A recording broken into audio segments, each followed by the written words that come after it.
جو لوگ اللہ پر ایمان لائیں، کہیں کہ ہمارا رب اللہ ہے، پھر اس پر جم جائیں، ان پر فرشتوں کا نزول ہوتا ہے، نہ کوئی غم کرو نہ خوف، خوشیاں مناؤ جنت کی جس کا تم سے وعدہ کیا گیا تھا۔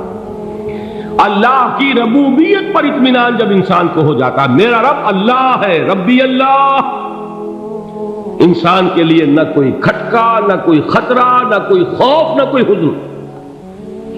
جو کچھ ہو رہا ہے کس کے اذن سے ہو رہا ہے؟ اللہ کے اذن سے۔ اللہ کے اذن کے بغیر پتہ تک نہیں ہلتا۔ یہ کوئی اندھا بہرا مادہ نہیں ہے جس سے مجھے کوئی خوف ہو۔ اندھا بھینسا چلا آ رہا ہو اس سے تو ڈرنے کا ہر انسان کو ڈرنا چاہیے، نہ معلوم کس کو ٹکر مار دے۔ لیکن نہیں، اس کائنات کو چلانے والا ایک سمیع و بصیر خدا ہے، وہ جو میرا دوست ہے، میرا ولی ہے۔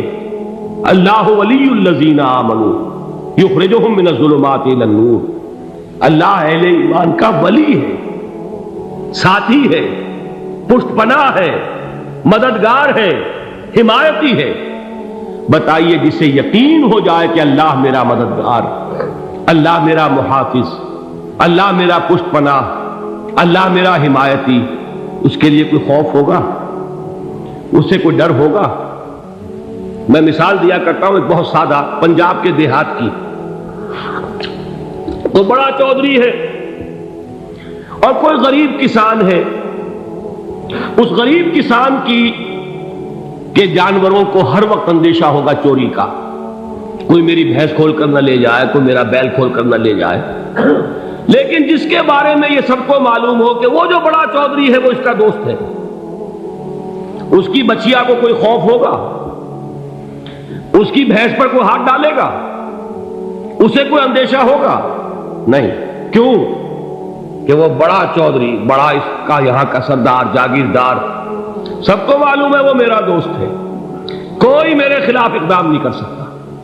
اس دنیا میں یہ چھوٹی سی بات اگر آپ کے دلی اطمینان اور سکون کا باعث بن سکتی ہے تو ذرا تصور کیجئے۔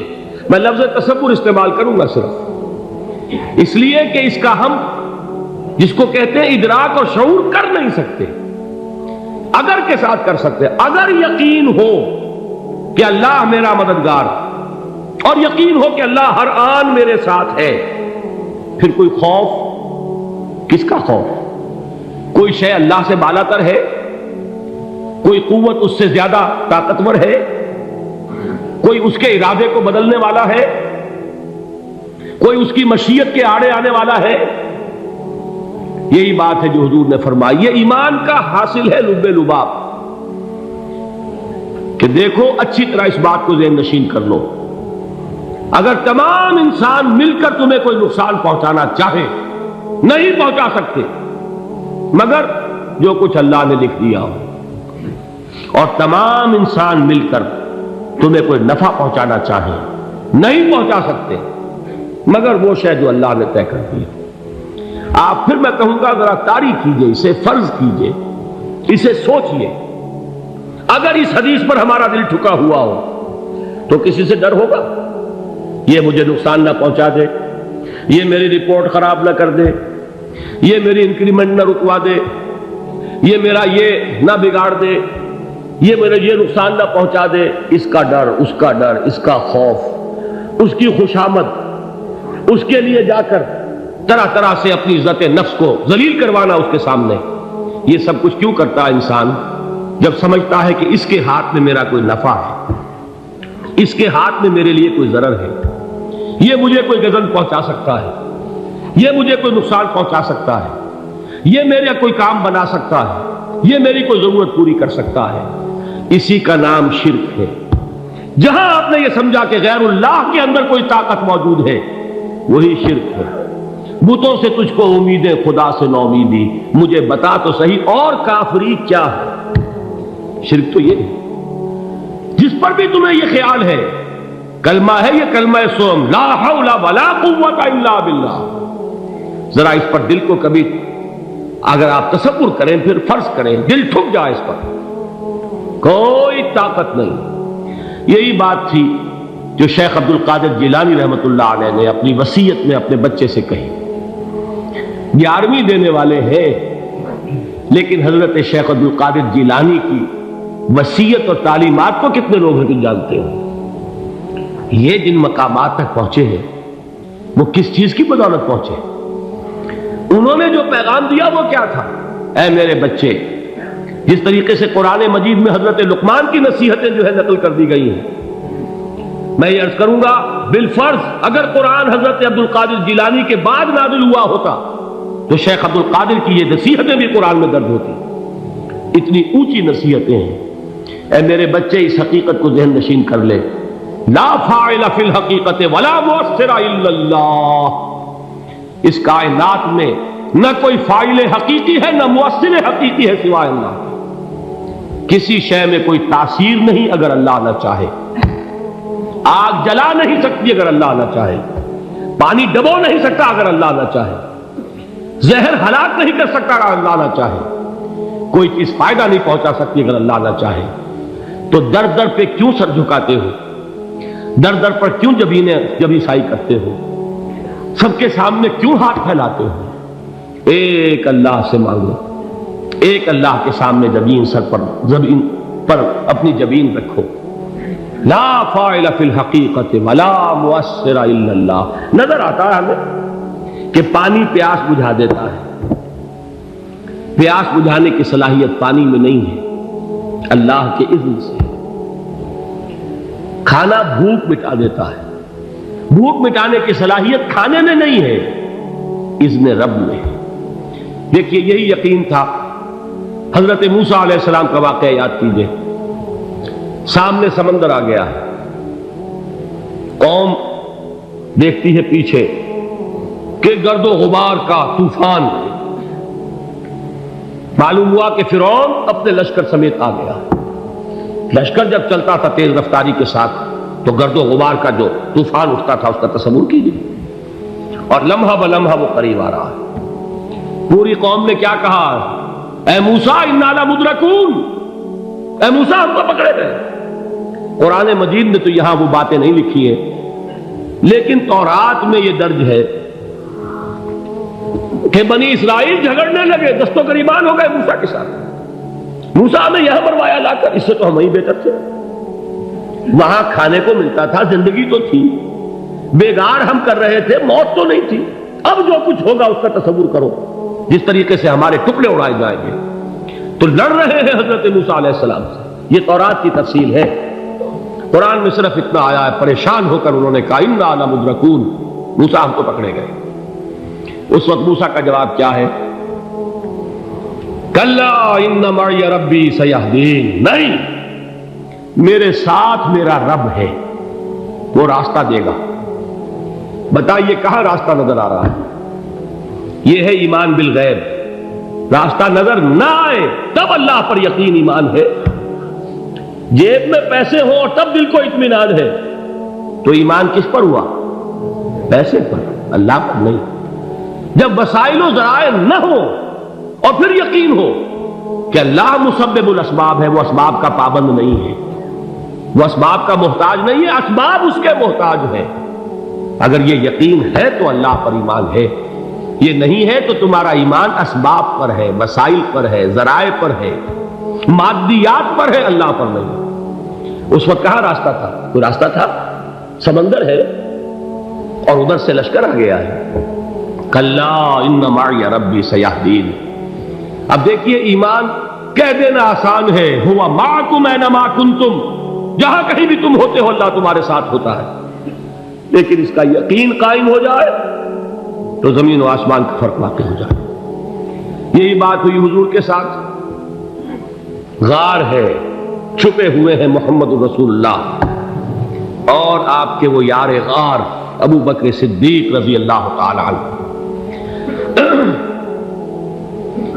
اقبال نے حضرت ابو بکر کی شان میں چند اشعار کہیں صرف، لیکن واقعہ یہ ہے کہ بھاری بھاری نظموں پر اور قصیدوں پر بھاری ہے.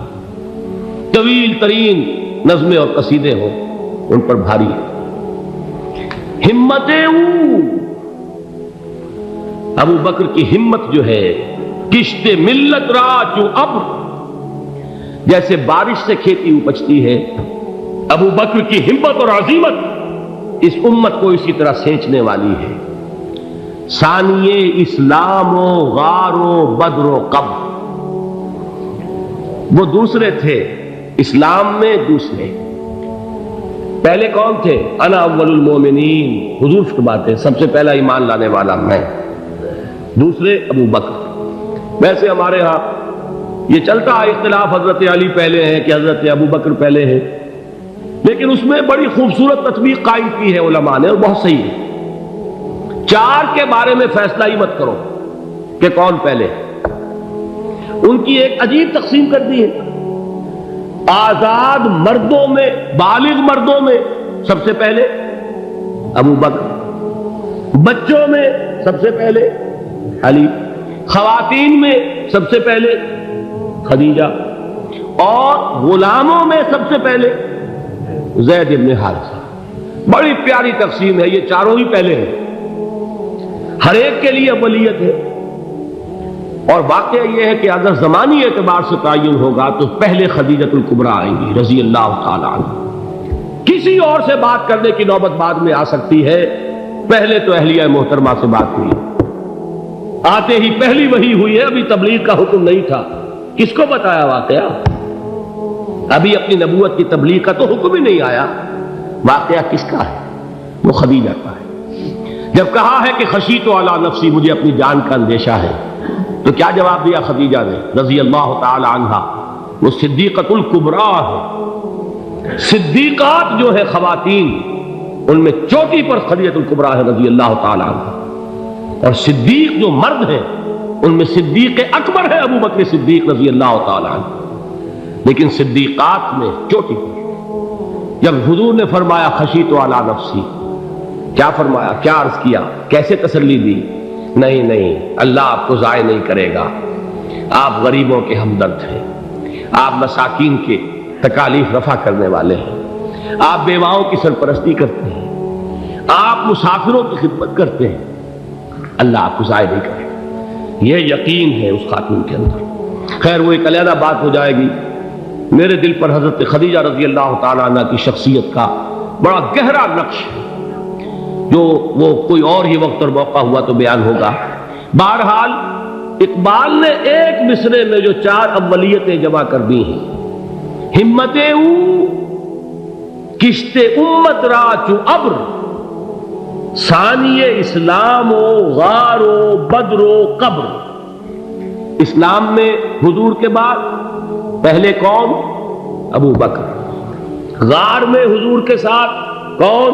ابو بکر، بدر کی رات اللہ کا رسول سر بسجود، وہ جھاڑ، وہ گھاس پھوس کی جو جھوپڑی بنائی گئی تھی، اور وہاں تلوار ننگی لے کر پہرا دینے والا کون؟ ابو بکر، اور اس حجرہ عائشہ میں محمد کے بعد سب سے پہلے دفن ہونے والا کون؟ ابو بکر رضی اللہ تعالی عنہ صلی اللہ علیہ وسلم۔ وہ جو معاملہ میں سنا رہا تھا غار ثور کا، حضرت ابو بکر بھی حضور کے خیال سے لرز گئے ہیں۔ آپ کو یاد ہوگا کہ جا کر پہلے تمام جتنے سوراخ تھے انہیں بند کیا، ایک سوراخ رہ گیا تھا جس کو بند کرنے کے لیے کوئی کپڑا نہیں تھا، وہاں اپنی ایڑی رکھی ہے، تب کہا ہے حضور سے تشریف لائیے، اور اپنے زانو پر حضور کو لٹایا ہے، اور وہاں کسی موذی جانور نے کاٹا ہے، حضور کی آنکھ لگ گئی تھی، اس وقت اس بل کے اندر جو بھی بچھو ہے کیا ہے واللہ عالم، اس نے کاٹا ہے، اس کی تکلیف کی وجہ سے ابو بکر کی آنکھوں سے آنسو ٹپک گئے، حضور کے چہرے مبارک پر پڑے ہیں، تو حضور جاگے ہیں، معاملہ کیا ہے؟ ایڑی نہیں ہٹائی وہاں سے، مبادا وہ جانور وہاں سے نکل کر محمد الرسول اللہ کو کوئی گزن پہنچا دے، ابو بکر کی ایڑی ہے، جس طرح چاہے کھا لے، ختم کر دے، جان نکل جائے تب کوئی آنچ آئے، محمد پر تو آئے، لیکن جیتے جی نہیں۔ وہ ہے ابو بکر حضور کے خیال سے، اس وقت حضور نے پھر اپنا لعاب دہن لگایا ہے، اور اس سے پھر آپ کی تکلیف ختم ہوئی۔ جیسے خیبر میں حضرت علی کی آنکھ دکھ رہی تھی، اس کو جو شفا حاصل ہوئی ہے وہ بھی حضور کے لعاب دہن سے ہوئی۔ تو بہرحال اس وقت انہوں نے کہا ہے کہ اے نبی یا رسول اللہ، اگر اس وقت ان میں سے کسی نے غیر ارادی طور پر بھی اپنے قدموں کی طرف جھانک لیا تو پکڑے جائیں گے۔ کیا جواب تھا اللہ کے رسول کا؟ لا تحزن ان اللہ معنا، اللہ ہمارے ساتھ ہے، کیوں گھبراتے ہو ابو بکر؟ یہ ہے ایمان باللہ، میرا مالک اللہ، میرا رازق اللہ، میرا محافظ اللہ، میرا مددگار اللہ، میرا پشت پناہ اللہ، میرا دوست اللہ۔ یہ دوستی ہے اللہ کی جو لب لباب ہے، حاصل ہے ایمان کا، اسی کا نام ولایت ہے۔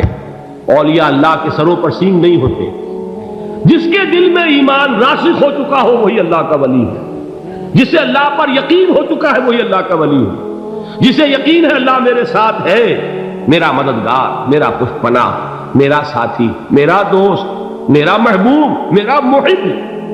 اللہ اہل ایمان سے محبت کرتا ہے۔ واللہ یحب الصادقین، ان اللہ یحب الذین یقاتلون فی سبیلہ صفا کانہم بنیان مرصوص۔ اللہ محبت کرنے والا، اہل ایمان محبوب، اور اہل ایمان محبت کرنے والے اللہ محبوب۔ والذین آمنوا اشد حبا للہ۔ آپ تصور کیجئے جسے یہ رشتہ ایمان یا رشتہ ولایت حاصل ہو جائے، الا ان اولیاء اللہ لا خوف علیہم ولا هم یحزنون، آگاہ ہو جاؤ اللہ کے دوستوں کے لیے نہ کوئی خوف ہے نہ کوئی حزن ہے۔